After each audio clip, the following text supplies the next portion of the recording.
Muy buenas tardes, estimado estudiante. Te saluda una vez más el profesor Miguel Ángel Valverde Nivín, docente del curso de lenguaje. Queridos estudiantes, el día de hoy vamos a desarrollar un tema muy importante, el lenguaje y sus características.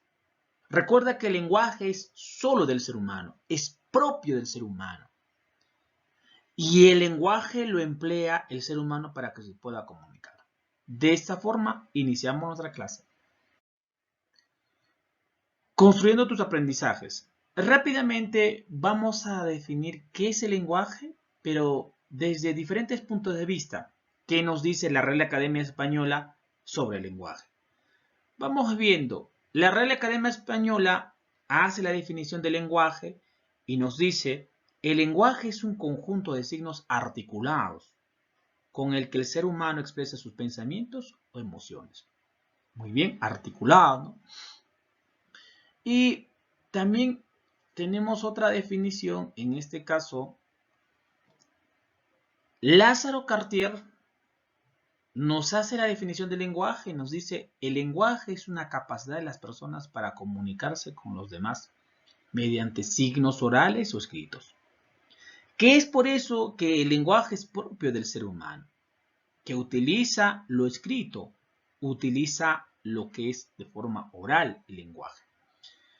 Y también Edward Sapir nos hace la definición o nos habla de lenguaje y él menciona que el lenguaje es un método exclusivo del hombre. Vamos viendo con estas tres acepciones que hace referente al lenguaje y los tres coinciden de que el lenguaje es solo del ser humano y que le sirve para que pueda comunicarse. Rápidamente hacemos la definición, en este caso, del lenguaje. El lenguaje es un producto social y una facultad exclusiva e inherente. Cuando dice inherente, es que nace ya con el ser humano. Surgido de las necesidades de comunicarse y que se puede expresar mediante signos orales o escritos. Claro. Entonces, profesor, el lenguaje aparece, ¿por qué? Porque el ser humano tenía esa necesidad de comunicarse, ya sea de forma oral o escritos. Rápidamente vamos con lo que es características del lenguaje. Es racional porque necesita una coherencia lógica en los enunciados a nivel de estructura y contenido. ¿Eso qué quiere decir? Que para que el ser humano pueda comunicarse, tiene que estructurar sus ideas, sus conocimientos en el cerebro. Por eso es racional, tiene que pensar. Siguiente característica. Es universal porque todos los hombres lo usan en una interrelación. Universal porque todos los seres humanos utilizan para que puedan socializarse, para que puedan comunicarse. Siguiente característica, biarticulado. Vamos a ver de qué es biarticulado. Puede someterse a una doble división, primera articulación y segunda articulación. Eso lo podemos ver también cuando vamos a desarrollar lo que es el signo lingüístico. A ver, ¿en qué consiste en este caso la primera articulación? La primera articulación va a estar presente en morfemas. Tengo la palabra abuelitas.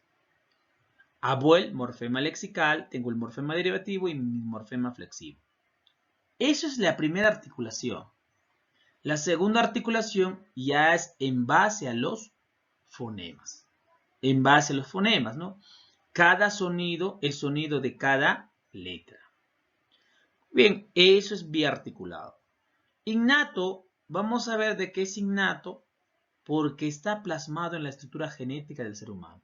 Quiere decir que el ser humano ya nace con el lenguaje, como consecuencia de ¿qué? De la evolución. Para que tú te puedas recordar, mi estimado estudiante, las características del lenguaje, te dejo una formulita. Nunca te olvides de Rubí. Profe, ¿quién es Rubí?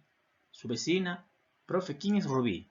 En este caso, R, racional, el lenguaje racional, el lenguaje es universal, el lenguaje es biarticulado y el lenguaje es innato.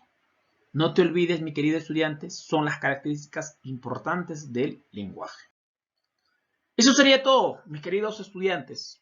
Espero que me hayas entendido lo que es el lenguaje y características del lenguaje. Los ejercicios lo trabajamos en nuestra videoconferencia. Cuídate. Bendiciones.